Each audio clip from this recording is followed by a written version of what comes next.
पाणी पाहून कोणाकोणाला मस्ती करायचं मन करतं? तर नमस्कार मित्रांनो, मी आहे मेघा आणि आम्ही आलोय कायगाव टोकला.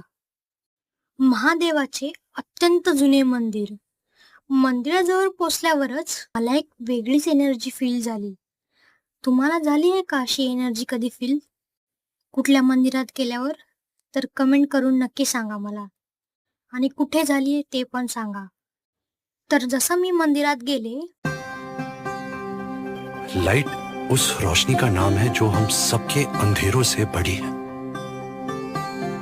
एक शक्ति है जो इस जिंदगी में जान भर देती है। और कहाँ ढूंढते हो ये लाइट तुम? मग मला दिसले हे नंदी. नंदी जे खूप छान होते. असं वाटलं खरोखरच महादेवाची प्रतीक्षा करत आहे हे नंदी.